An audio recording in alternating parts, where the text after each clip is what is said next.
Honourable Member for Dauphin, Swan River, Neepawa. Thank you very much, Mr. Speaker, and I'll be sharing my time with the Honourable Member for Calgary Signal Hill. And I'm very proud to speak in favour of the motion to support the Energy East pipeline. And I'm also very proud of the environmental record of our government when we were in government. Let me just give you some numbers, Mr. Speaker, because too often numbers are forgotten. Members on the other side, they speak with passion and emotion, but never with numbers. Under our watch, there was a 9.5% decrease in per capita CO2 emissions. There was a significant decline in sulfur dioxide, significant declines in nitrogen dioxide, and a very significant decline in the concentrations of volatile organic carbons. In 2010, the United Nations said Canada had the second best water quality ranking among selected industrialized countries.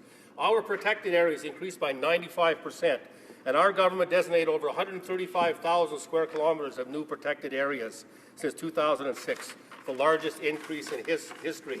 The Sydney Tar Pond cleanup, Hamilton Harbour remediation, Lake Simcoe cleanup, Habitat Stewardship Program, Great Lakes cleanup, the Recreational Fisheries Partnerships Program, and 800,000 new hectares of habitat conserved under the Natural Areas Conservation Program.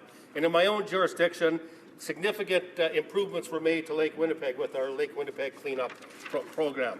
So our government had a tremendous environmental track record, one that I am very proud of, and one that I am very frightened for in terms of the way this new government is operating in terms of the environment.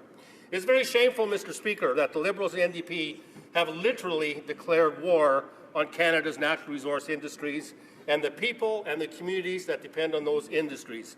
This is shameful, Mr. Speaker, and I have the honour to represent communities and people who are supported by the natural resources industries. The natural resources account for about 20% of the Canadian economy, and the health of these industries affects all of us. Look at the recent decline in the stock market. Look at the recent decline in the value of pension funds. Much of the stock market and much of Canada's pension plans are supported by the natural resource industries. Those same industries that the Liberals and the NDP actually want to kill. And energy is Canada's most valuable export. And in addition to creating hundreds of thousands of jobs, these energy exports fuel social programs, support transfer payments, and contribute very strongly to Canada's balance of payments. Although natural resources are important to all people in Canada, as I said, they are especially important to rural communities, the kind that I represent, where most resource harvesting and extraction is done. In fact, I could even go so far as to say the Liberals and NDP have declared war on small-town Canada. And when a natural resources company closes down, as recently happened with a potash mine in Sussex, New Brunswick, the affected community itself literally closes down. And I know that the Minister of Natural Resources and the House Leader were there to watch this, crying the crocodile tears for that community. But as a person who lived in a community where a paper mill closed down, these are literally life and death events that have happened. Pipelines are critical to the energy industry, and it's critical that Canada gets our crude oil to Tidewater.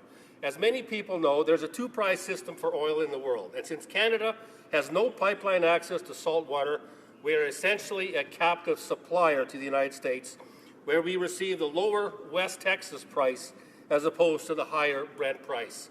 And the difference was very significant 4 or 5 years ago when oil prices were very high. And the figure that I saw on an annual basis, we lost about $20 billion per year because we could not access the higher Brent price.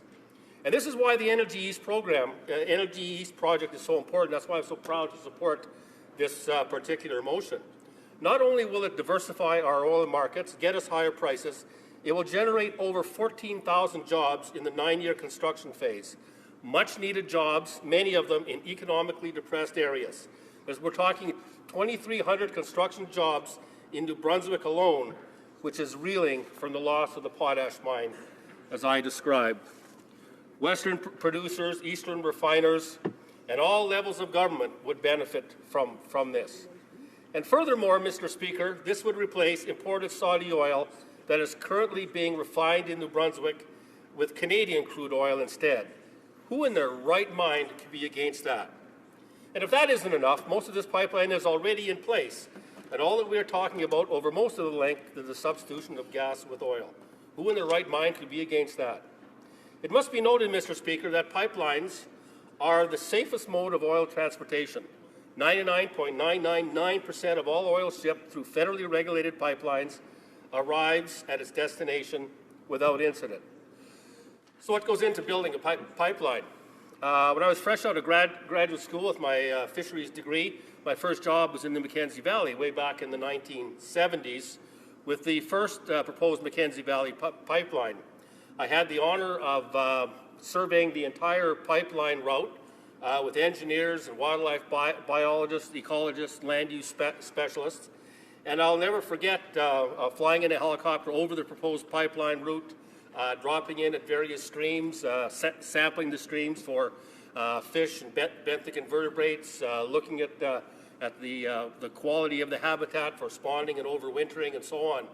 And the reason we did all that, and the wildlife biologists did the same thing for wildlife, and the engineers looked at the capability of the land to support a pipeline, the depth of the hydrology of the streams to ensure that the pipeline would have been buried deep enough, and so on and so on.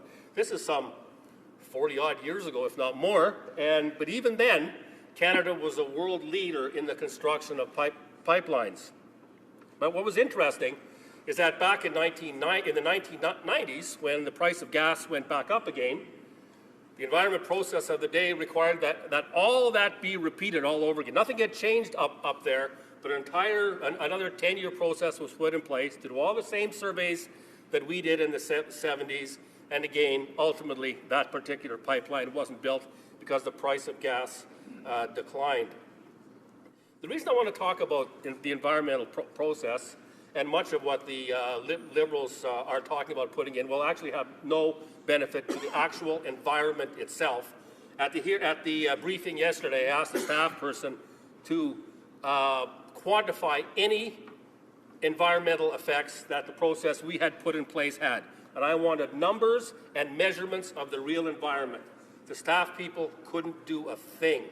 So all we're doing is talking about a process here. We're not talking about the environment itself.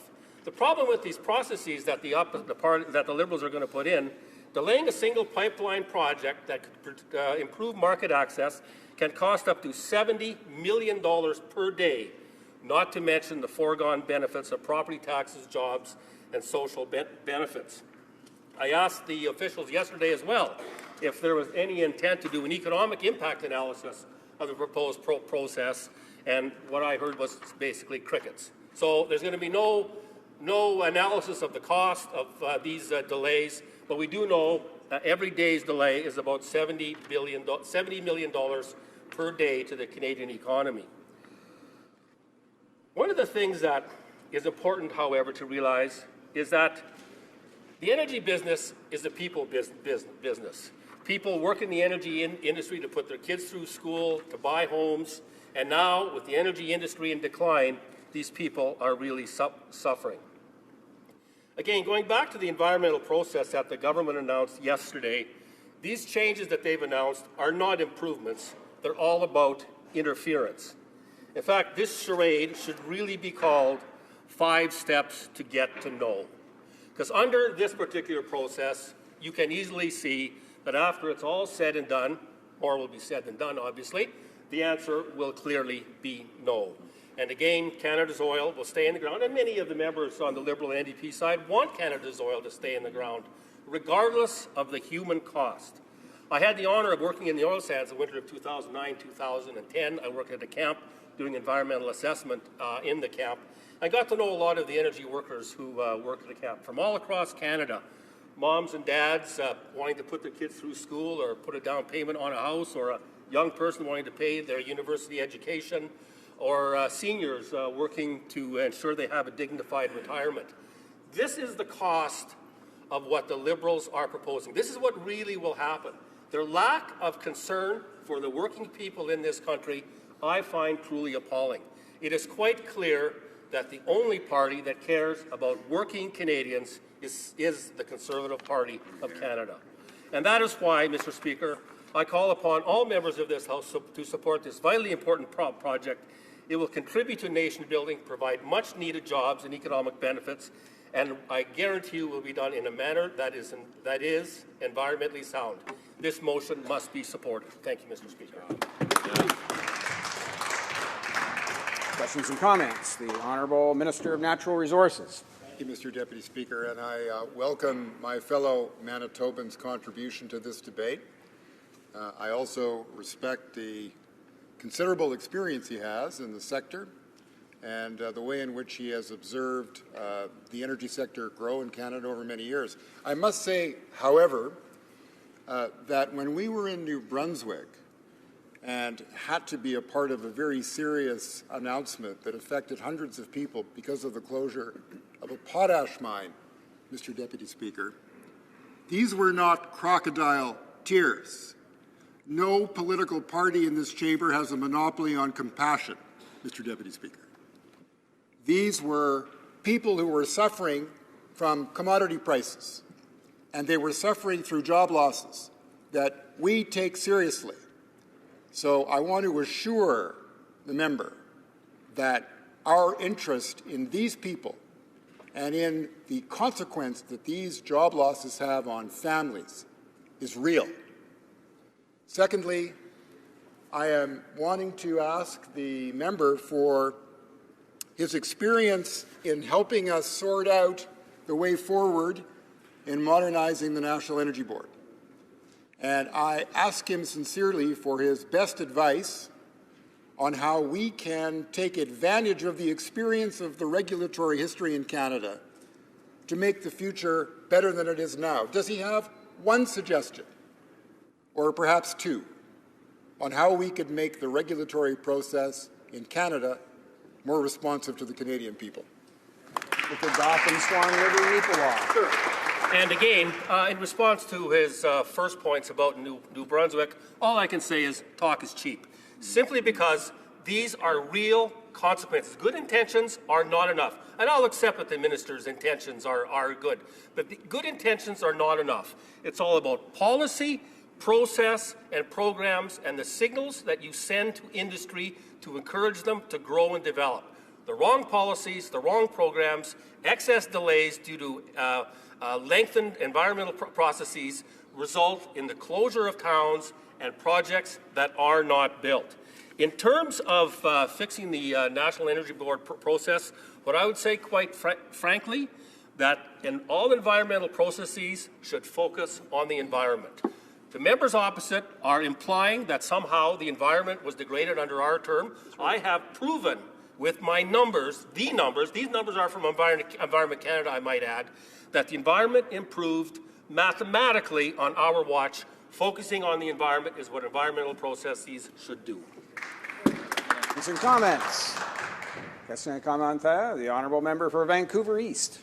Thank you very much, Mr. Speaker. I'm interested in the member's comment with respect to the Conservatives' record. The truth of the matter is the Conservatives actually had, I think, broken the assessment process by changing many of the laws that should apply, by reducing the requirements with the environmental assessment process, whether it be the Navigable Waters Act, whether it be hiding all of that with the Environmental Assessment Act in the Omnibus Bill, and so on. So in that regard, with a weakened and a, what I would say, a environmental assessment process that's not based on scientific evidence, how could we come forward and say that the record of the government is actually, the former government is one that we can all stand behind and simply plow ahead without renewing a true environmental assessment process that's based on science? Member for Dauphin, Swan River, Neepawa. I really thank the honourable member for proving my point. Notice how in the question she asked, there was not a single quantifiable item in it at all. There's nothing about the state of water quality, nothing about air quality, nothing about biodiversity, all about process. I was on the Fisheries Committee and the Environment Committee for my 4 years. I had a front row seat in the changes to the legislation there. I defy and challenge any member of any party in this House to prove that any of that had any negative environmental effect, because it didn't. And by the way, the Navigable Waters Protection Act is not a Conservation or an Environment Act. It is a Navigation Act that was written in 1895, and we modernized the Act. Thank you, Mr. Speaker.